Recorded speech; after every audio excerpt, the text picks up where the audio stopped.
ہم نے علماء سے سنا ہے کہ اگر آپ شریعت کی مخالفت کرو گے نا، توبہ استغفار سے وہ گناہ آپ کا معاف ہو جائے گا. فطرت کی مخالفت کرو گے تو جو سزا ملے گی وہ توبہ استغفار سے نہیں ٹلتی. ہمارے ہاں بہت سے لوگ جو شریعت کو فالو کرتے ہیں وہ عقل کے خلاف چلنا شروع ہو جاتے ہیں اور اس کو توکل کا نام دے دیتے ہیں.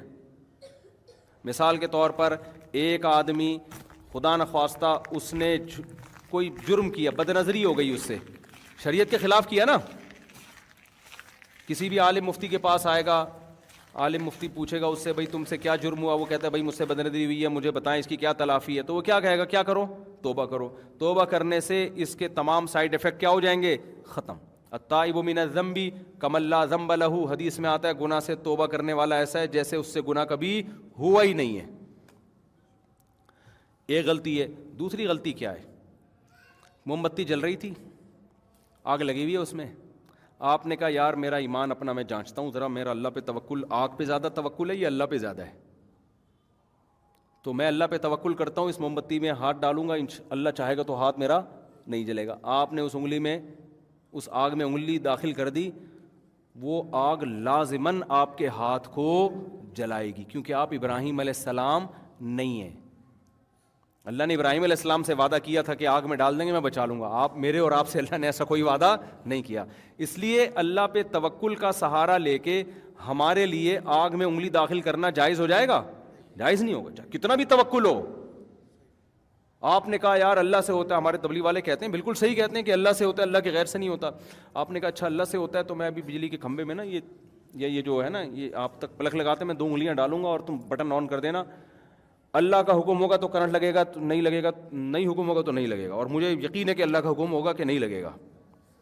آپ نے انگلیاں ڈالیں اور جیسے ہی آن ہوں گے تو آپ مریں گے. آپ کے بچنے کا ایک ہی طریقہ ہے کہ کوئی آپ کو بچانے کی کوشش کرے. آپ کو اگر جو بچانے کی کوشش کرے گا نا تو پھر آپ بچ جائیں گے، وہ کیا ہو جائے گا؟ کیونکہ کرنٹ پارسل ہو جائے گا ادھر کو. کہتے ہیں اس کو کرنٹ لگا ہوا، اس کو اگر کھینچو بھی نا تو وہ بچ جائے، آپ کے مرنے کے چانسز بڑھ جاتے ہیں. تو یہ کیا، یہ کس سے پھٹا کر رہے ہو آپ؟ شریعت سے نہیں، کس سے؟ نیچر سے. اللہ کے نیچر کے جو اصول ہیں وہ تبدیل نہیں ہوتے.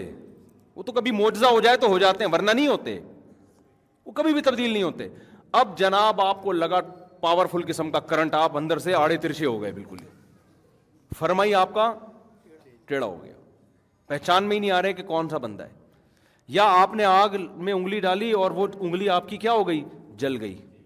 اب آپ آئے مفتی صاحب کے پاس، مفتی صاحب مجھ سے غلطی ہوئی ہے، میں نے آگ میں اپنے آپ کو جلا دیا ہے.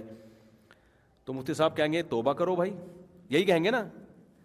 تو آپ کہیں گے بھائی توبہ کرنے سے کیا ہوگا؟ وہ کہیں گے صرف گناہ معاف ہوگا آپ کا. کہ حماقت کیوں کی؟ کہ بھائی حدیث میں تو آتا ہے جو توبہ کرے وہ ایسے جیسے گناہ کیا ہی نہیں.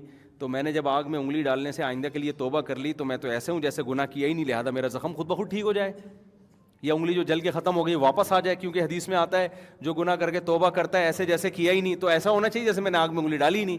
تو ہو جائے گی انگلی واپس آ جائے گی؟ نہیں آئے گی. وہ کہیں گے بھائی آپ نے بغاوت کس سے کی ہے؟ فطرت سے کی ہے، آپ نے نیچر سے لڑے ہو. آپ سمجھتے ہو کہ نہیں سمجھتے؟ تو آج جو دیندار لوگ ہیں توکل کے نام پہ جو بے احتیاطیاں کر رہے ہیں، انفرادی سطح پہ بھی اجتماعی سطح پہ بھی، لہذا انفرادی سطح پہ بھی بیڑا غرق اور قومی سطح پہ بھی بیڑا غرق ہوا چلا جا رہا ہے. اور کہتے ہی ہیں کہ ہم چونکہ مسلمان ہیں، ہمارے ساتھ اللہ ہے تو اللہ کی ہمارے ساتھ مدد ہوگی، ہم ترقی کریں گے.